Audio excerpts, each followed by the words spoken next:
Take it away. All right. Hi, everyone. So nice to see you all. I'm Marisa Brun. I'm the Water Program Manager at the Hill Country Alliance. I'm seeing a lot of familiar faces. Woo! Okay.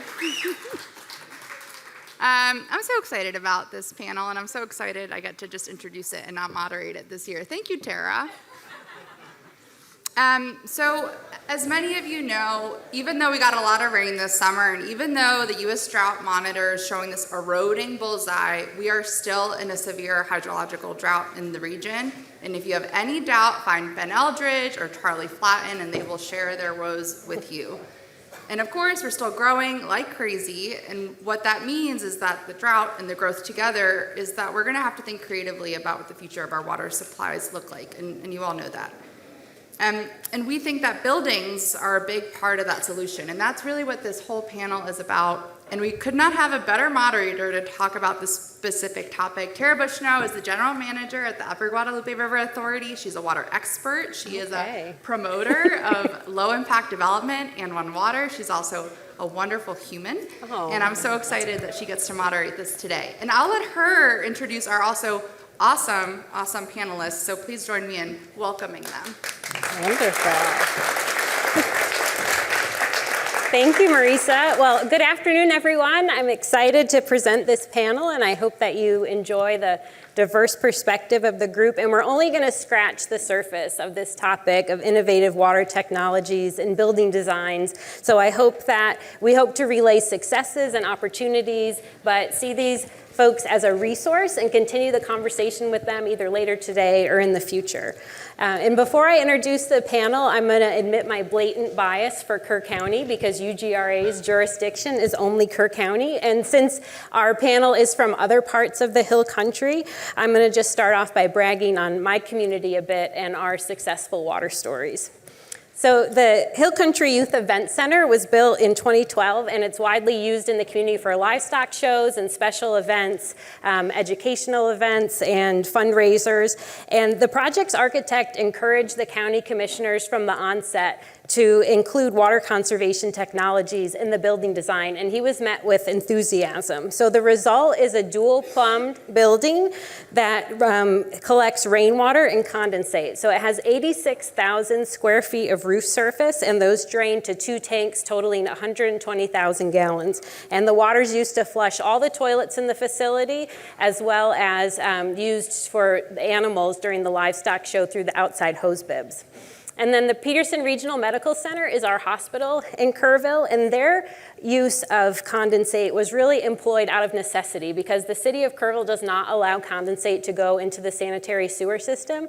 And for hospitals that have this very tight temperature control requirements, they produce a lot of condensate.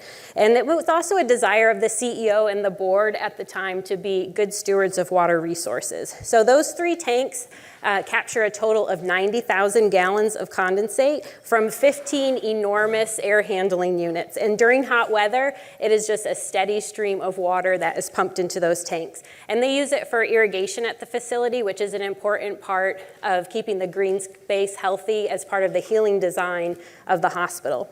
And then the Salvation Army Croc Center in Kerrville is a community recreational facility, and their benefactor wanted to create a high-level center for the community that also used efficient technology. So the facility is LEED Silver certified, and they have 2 65,000-gallon tanks that collect rainwater and condensate that they use for landscape at the facility. And then finally, the last project, which is the H.E. Butt Foundation, which is a little bit outside of Kerrville, but I thought I would sneak it in there as well. They collect 29,000 gallons in this tank, and that's used for all the toilet flushing and landscape irrigation in the adjacent parts of the facility. And they have the ability to refill that if the volume gets low as well. And those cedar posts around the tank also help it to blend in to the landscape. So all of these projects had a champion, someone from the beginning who was really committed to implementing solutions so that non-potable water was used for non-potable purposes. And I'm excited for you to hear from 3 other water champions as well. So let's start with Art in the middle, Art Crawford of Silver Sage Housing. So Art, go ahead and introduce yourself and tell us about what you're doing in Bandera. Sure, I'm Art Crawford from Bandera. heart of the hill country. We are developing a 60-acre site with 100 homes, affordable homes for senior citizens. That will be rentals, along with our new senior center, community center, along with our new food pantry in collaboration with the San Antonio Food Bank, and eventually our veteran center and our Alzheimer's daycare center as well. We have decided to make the 60-acre site 100% one water, that we decided to try to accomplish this without a well at all. And so it's my understanding no commercial development has ever been permitted. We've been working with TCEQ to make this happen. Thank God for the Hill Country Alliance. When this became a dream, the first thought was, as an organization, as a person, I believe in the concept of doing profound good. And when we came up with this concept, the first thought that came to my mind was, I'm trying all this profound good, but I'm going to also do profound harm when I suck a big straw into the lower Trinity and all my neighbors have no water anymore. So I reached out to a friend of mine that runs a project there, the Bandera Canyonlands Alliance, and talked to her because she's been so proactive in other subdivision developments, and I didn't want to be on her bad side. So I said, okay, this is what I'm thinking. How do I do this? And she handed me a book from Hill Country Alliance, the One Water book, and said, you need to meet Marissa. So met with her, and from there went to Jenna at Meadows, and to Nick Dornack, and to David Price, and it's just, wow. It's doable, and we're doing it. Awesome. We could have had houses built and people living there a year ago if we just wanted to drill a big well, but we decided to go this route. So 100% closed loop, zero discharge wastewater, and 100% all reuse water, condensate, gray water, black water, rainwater, every drop of water we can find, Awesome. Except groundwater. Very good. Thank you, Art. So Dennis Lee is going to share a little bit about the Wimberley Village Library expansion and how they kept water conservation a priority. First off, I'm a volunteer for the Wimberley Village Library. The library runs about on 75% or so volunteers. I serve on a couple of the ancillary boards. Most importantly, I've served on the building committee that has overseen this expansion renovation program that we've undertaken about 8 years ago. And we're finally coming to fruition. In fact, we just had our grand opening a couple weekends ago. The Wimberley Library started in the 70s. We built our first building, I believe, in 1978. And since then, we've expanded and expanded and expanded. Finally, we got up to about 8,500 square feet. We had all of the property, all of the building that our property would handle, and the Board of Trustees decided we've got to grow. The area is growing like a weed. We have to have a bigger library to support all these new families that are moving in. So they started looking at it, and they originally budgeted $2 million for the project, went out and hired an architect, fired that architect because it just didn't work, went off and rethought everything, surveyed the community, decided what we wanted to do. And we ended up coming up with a plan for an 8,500 square foot expansion, which would basically double our existing size, and a renovation of the old 1970s vintage building. From the get-go, environmental consciousness was part of the directive that we got from our Board of Trustees. And that's not only water consciousness, but noise pollution, light pollution, everything you can think of, air quality inside of the building. We looked at LEED certification for our process. We decided that was not going to be cost effective for us, and cost is a major issue in this particular instance because we had limited fundraising capability. Long story short, we found professionals to get us involved in it. We partnered with the Meadows Foundation to learn about One Water, and we did what we thought we could do on a cost-effective basis. That included things like low water flow toilets, rain collection and condensate collection for flushing those toilets, rainwater-based irrigation, use of Texas native plants, and what have you that tend to be more drought resistant than, say, non-native plants. All of these factors went in. We considered a lot of other things, one of which was non-permeable cover. And it turns out for the geology of our particular site, that wouldn't work. We looked at a black water processing plant. For economic reasons, that didn't work. But we looked at a number of different possible things, and we implemented everything we could in an environmental sense. Wonderful. Thank you. So finally, Robert Stefani of the Austin Permitting and Development Center. Robert, introduce yourself and tell us a bit about Oscar and Clara. So I'm Robert Stefani. I work for Austin Water. We have some offices in our Permit and Development Center, which is a new building, which houses this pilot system. In the middle is the new Permit and Development Center in Austin. It replaced the old one-shop stop down on Barton Springs. So that's your new kind of place to go to talk to the development side of the city, which is why we placed ourselves there. I work for a team called Utility Development Services, and that's important in the stories we talk along it. So 260,000 square foot building, all kind of city use. On the left side is Oscar. Oscar is our rainwater system. I know it's not supposed to use acronyms, but see how this works? It's actually an anthropomorphic name. So we're trying to brand these systems. We've heard this from other communities that if we put kind of a name to the thing, which happens to be an acronym, but it flows, that you can get some vested buy-in. We have signage throughout the PDC as you walk into the main corridor, the main lobby, that describes the systems, gives kind of an educational detail. So what we're hoping is that the development community, as they walk through on their way to get their permit, sees these things not only in place, but from a more descriptive perspective. Oscar's on the left. Oscar stands for On-Site Capture and Reuse. It's just a rainwater harvesting and condensate collection system. It's pretty standard. We've been deploying these systems for years within the city of Austin. This one's unique, though, in the way it's designed and what it supplements uses. Two 20,000-gallon, I call them hot dog cisterns. They are situated on top of each other. So that bottom picture on the left kind of shows how they're oriented on top. And that's important because you've got 20,000 and 20,000. The bottom 20,000 is dedicated to the irrigation system. These hot dogs are being fed by both condensate and rainwater off the site.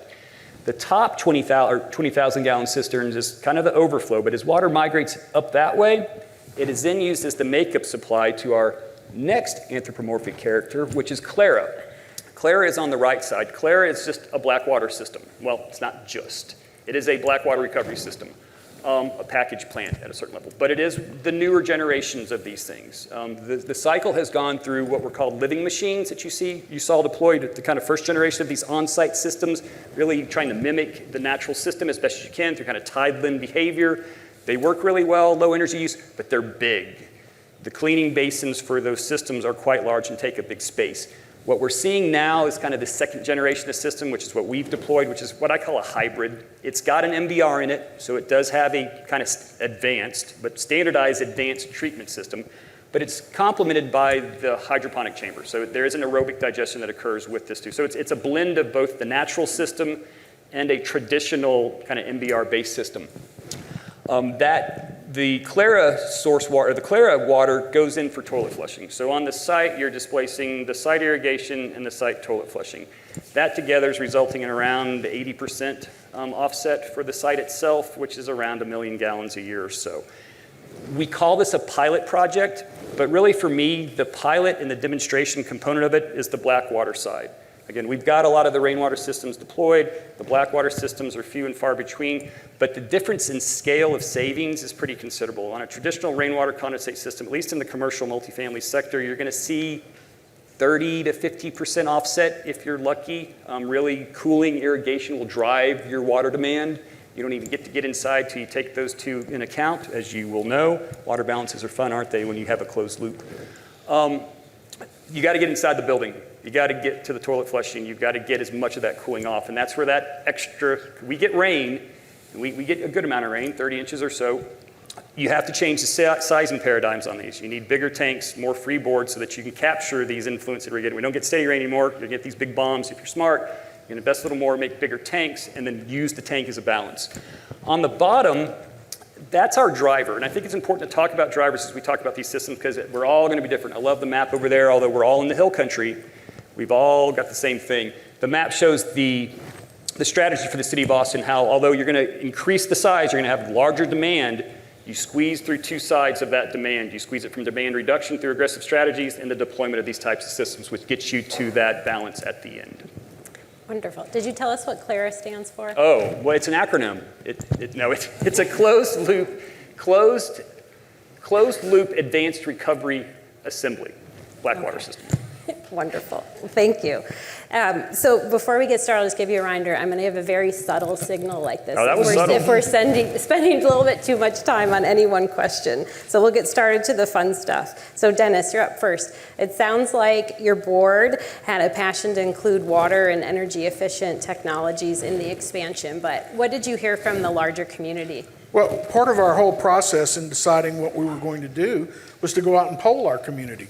All the stakeholders, all of the local patrons of the library, the local governmental leaders, people at the schools. We sent questionnaires out to the high schools, et cetera.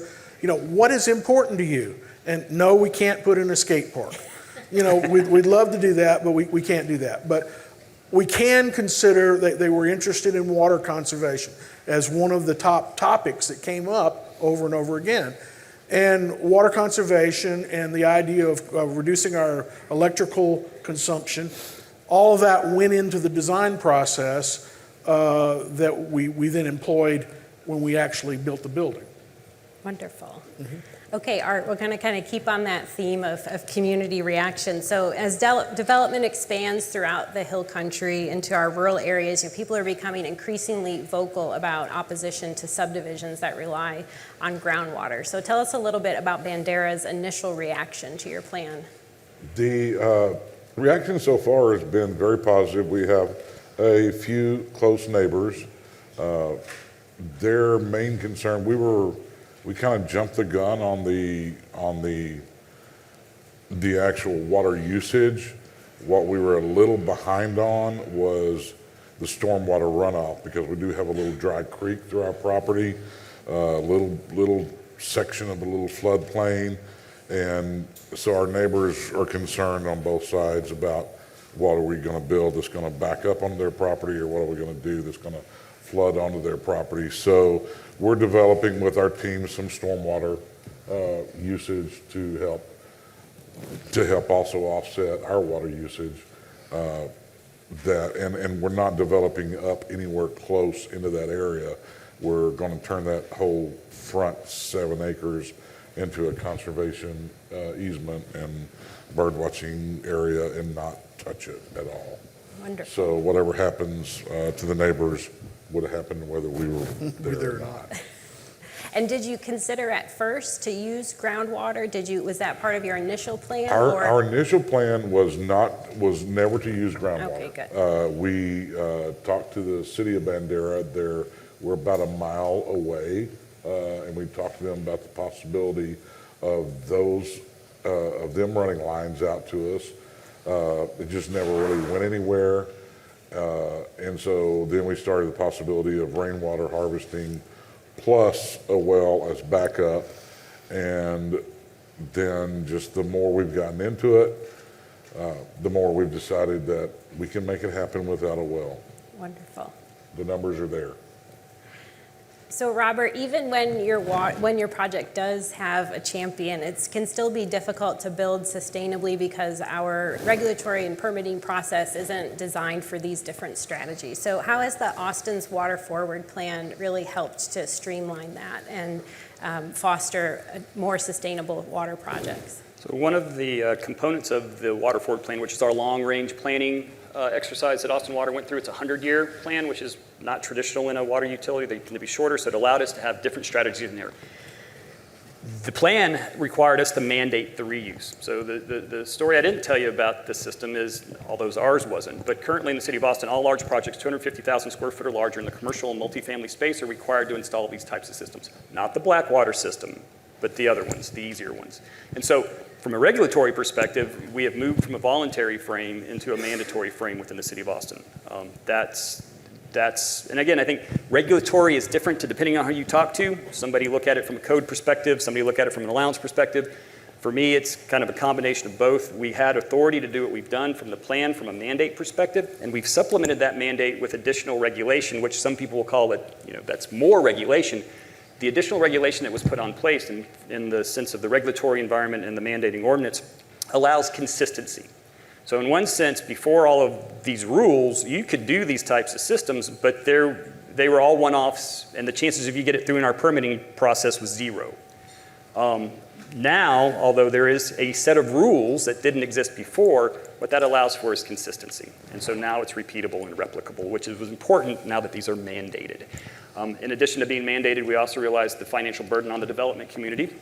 And we put our skin into the game. So there's a healthy suite of incentives that are embedded to these mandates. There's a reclaimed connection mandate and there's an on-site reuse mandate. Both of these things run in tandem with each other. And I contend both of these systems are complements to each other. We have multiple sites that have both reclaimed and on-site, which doesn't make sense when you think about it from a financial perspective. From a holistic perspective, it makes a ton of sense. So our skin is in the game. We're putting money in. Developers spending a little more money. We've offset a big chunk of that cost. So everybody walks away not super happy, but we have the same goal in mind. Wonderful. So Dennis, tell us a little bit about your experience with design and construction professionals for your rainwater and condensate components of the project. Well, when we went into the process of selecting our architect and then later our general contractor, we had a series of issues that we wanted to address and have as check marks and rate them. And the ones that ended up winning ended up being very established architectural and contracting firms that had been in business for a while. They were reputable, they were solid, and really I've got good things to say about both of them. The one thing I've got questionable to say about them is that they came at it from the 50-year-old perspective, not that, okay, there's all these developing new technologies and what have you that we could possibly employ, or there are systems that we could put into place that are perhaps more effective than what they had planned. So we had some growing pains and some issues with getting the kinds of systems that we wanted in place and getting them to function properly, particularly our toilet flushing system, our rainwater/condensate collection system. We're still having issues with it. We're fighting our way through them, but they're there. Now, in the positive sense, both of those entities were amenable to the idea. I just don't think they've had enough experience building this into just a general project as we perhaps could have used. And so we'll hope that that's just the first one that they'll do. That's what we're hoping. We're hoping is that as time goes on, this will be, second nature. Right. They'll design these things in as a matter of course. This is option A, not option G or Q. Or the only option. Oh, yeah, It should just exactly. be the only option.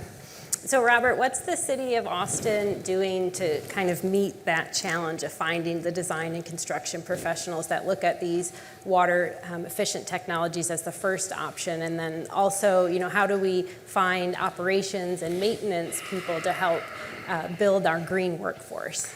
That's the million-dollar question. So from a design perspective, that one's easy. We have a kind of standardized design list of national design people that we are aware of and comfortable with to put out to the community. There's probably 10, 15. That's a big pool for this type of work, but they are out there. We want more local designers, more local engineers to kind of pick up the spear on this work.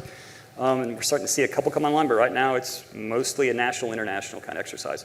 On the workforce perspective, that is the thing that concerns me most at this point, particularly on the Blackwater side, because we do have an industry issue with operators, certified operators in the public side. And to operate a Blackwater system in the state of Texas, that package plant, you will have to be a certified operator. You can be privately employed, but you still need to be an operator, and that's a big thing. And I think City of Austin has ongoing processes engaging in continual education to get more operators in our system, but that's a private side, that's its own side.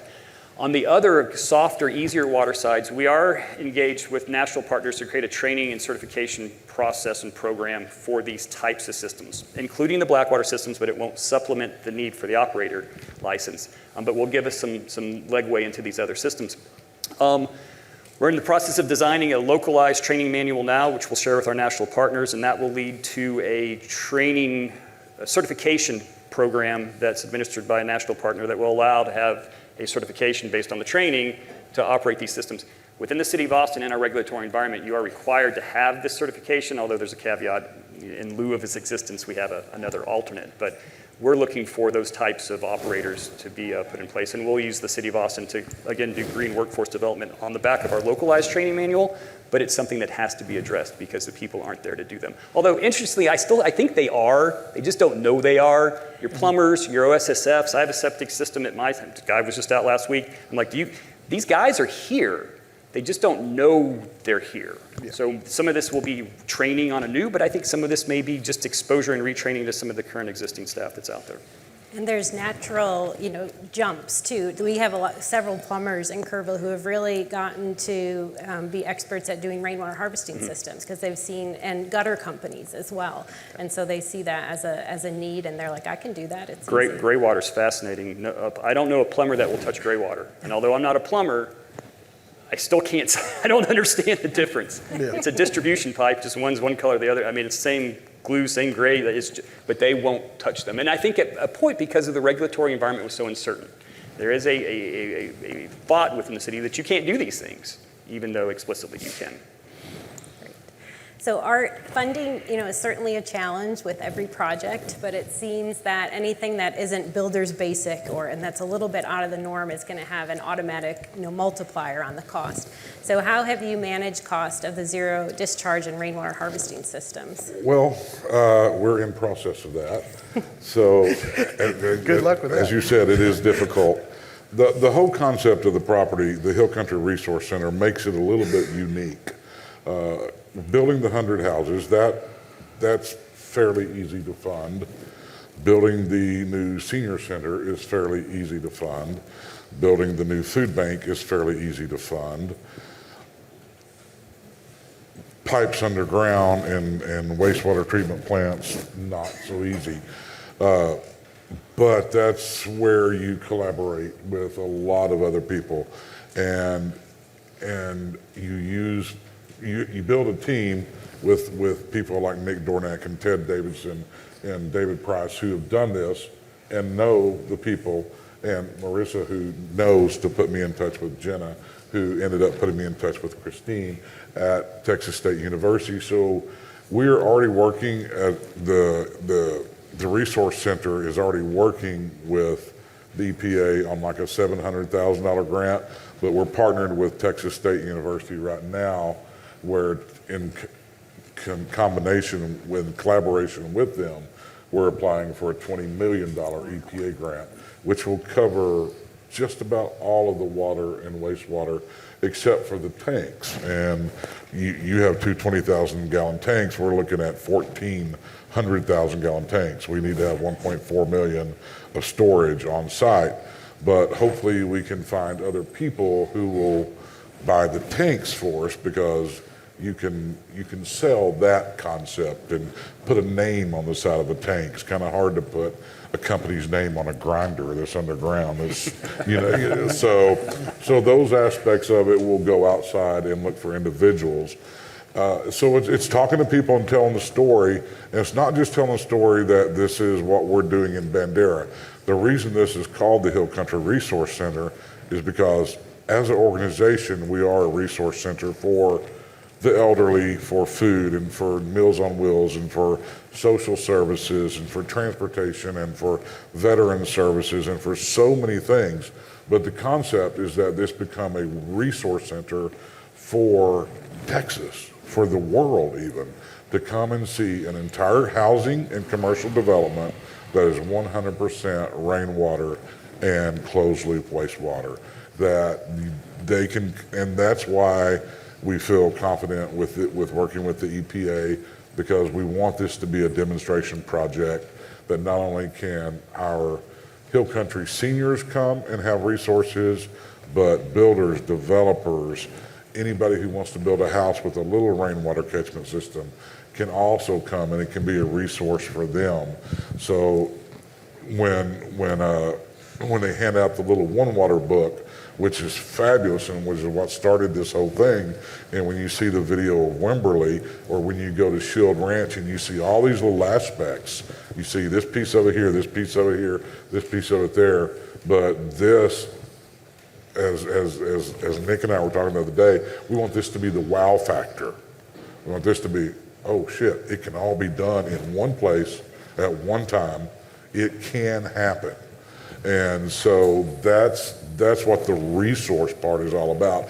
And that's how we're selling it, and that's how we're funding it. So we're not just looking for small-time local funding in Bandera County, but anyone in the state or in this room that's interested in seeing this done Do you have a on QR a code? larger scale. Yeah. Holler at me afterwards. No. So, and that's the thing. If you don't ask, you don't get. And I'm not bashful. You introduce me to somebody with money, I'm going to know them for about 20 minutes before I ask them for some of it. So, Well, I think if it can happen in Bandera, I mean, it can happen anywhere, and it really makes me reflect on what Monty was saying in the last group of that. It's you already have everything in your community. It's just finding those resources and getting them together to make it work. Well, do you have any key takeaways? Y'all have something that you didn't get a chance to mention about your project? One of the things that we have to deal with I think we have to deal with everywhere, is rainwater runoff. And the more impermeable cover you put on whatever property you have, the more runoff you have to worry about. And one of the things that we implemented were a series of swales and berms to basically try to trap that runoff for as long as we can to get it to percolate into the ground. One of the things that Nick talked to us about early on was the idea of a rain garden. Basically taking those swales and putting reeds and other flora down in the bottom of it to help capture that rainwater and hang on to it. So much of what we have around here is we get a ton of rain all at once, but it always goes and runs off into the nearest stream or down into the storm sewer. So maintaining as much of that as you can is something that we need to look at. And it's a fairly easy thing to do. So keeping it on site through the rainwater catchment system, but also through the land itself. Well, this is more groundwater runoff. Yeah. Great. Wonderful. Well, thank you so much for the engaging conversation, and I'm super excited to follow these projects and your success. But do we have time for questions, I think? All right. You raise your hand if you've got a question.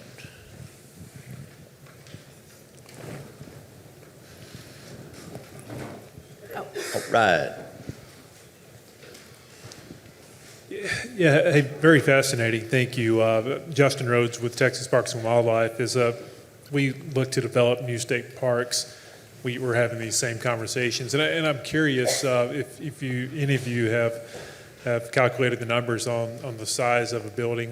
When does it become advantageous to capture condensation? Is like there a break even? Is it 5,000 square feet, 10,000 square foot building? What? I'll take it from an anecdotal perspective. My answer is, depending on what you're intending to do with it. Condensate for cooling tower reuse is the simplest, easiest thing to do, and it takes a piece of pipe. Like it is, as long as you got the gravity on your side. And so, again, it's all scale and it's unique on each site. But for me, I reuse my condensate at my house because it's there and it's free and it drips out the side. So, and I keep it out of my septic tank. So, I think there is no place, and you see this throughout the Hill Country. There are a lot of our communities, particularly the larger ones, that have condensate mandates on the books. You don't really talk about them. Nobody really knows about them because they kind of get buried in there. They're not highly enforced, but condensate as a source water should be one of your very first things, particularly in this region. And as Robert mentioned, it's basically a zero cost item. I mean, because it's going to run off on the ground if you don't collect it and use it for something else. Yeah.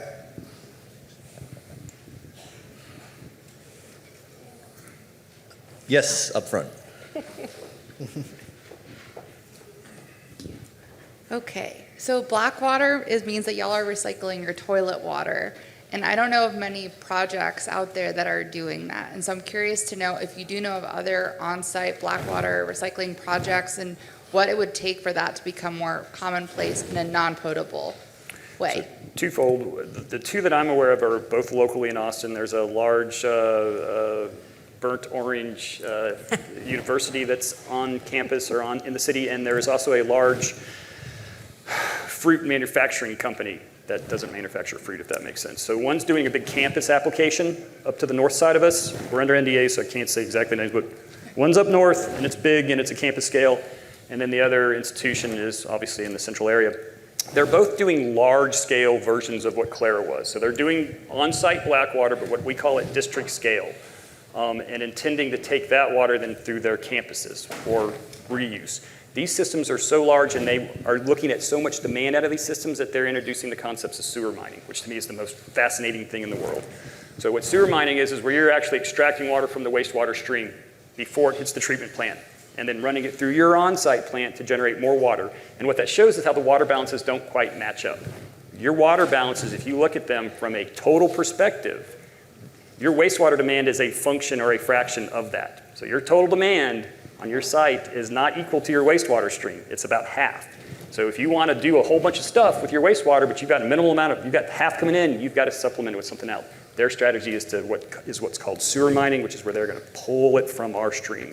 That's an entirely foreign concept for us. TCQ, foreign to them, but that's the scale that I think you end up to. So we do have 2 more coming online, larger than what we have from a building perspective. These will be feeding multiple buildings. Scale, it's a lot cheaper. Again, scale of economics, and it's a problem with these types of systems. The cheapest wastewater for a community to address is in a centralized region. That is just the answer. And as you scale down to on-site, the cost of treatment per gallon gets more expensive. It's just the function of scale of economics. These district scale plants, which aren't a traditional package, they're smaller than a subdivision scale plant, but bigger than a 5,000 gallon per day plant. And that kind of fits in that middle where they're going to get the most bang for their buck. They're going to produce the most potable water offset or most non-potable water that they can for the cost of that system versus just limiting themselves to what they can supply, quote unquote, domestically or within their site. It's all about the water balance and how big are you trying to offset. And for most smaller systems, for instance, our system, I mean, you're talking, 17,000 square feet or whatever. It's cheaper for us on a cost-effective sense just to plug into the city sewer, which is 30 feet away, rather than building a $150,000 wastewater plant. It would be a 10-year or something payback. Now, there may be cheaper things out there, more cost-effective things today, but at the time we were looking at it, it was just not cost-effective to do it. And to piggyback on that real quick, there's been the recent passage last session of Senate Bill 1289, which kind of decoupled the permitting process for these package plants, on-site plants. And what it allows is for you to have private operation and ownership of one of these systems within our organized collection system. It's really nuanced and kind of wonky, but it was a big impediment because what was happening is as these private black water systems wanted to come online, it required the city or the utility, the owner of the downstream plant, to co-permit with them. And that made them feel very uncomfortable. So we're cool with them happening and we'll accommodate them within our distribution system, but we don't want the liability part from a utility perspective. So the decoupling that happened with 1289 made that possible, which is why you're seeing these things kind of percolate on the back end of 1289. The first one will be the Apple, the fruit campus up north that will, they're the first one coming in permitted under this new rule set, which allows us to decouple. All right, we have, sorry, good. I'm so close. We have a question from online, and then we'll have, I think, time for one more quick question. Oh, now that person says their question has been answered. So y'all are reading people's minds. All right, bring it home. Last question. Well, I hate to end on the note called TCEQ, but that's my question. How much of a boundary is TCEQ been in your projects as far as not wanting to recognize new technology or doing things not the status quo way?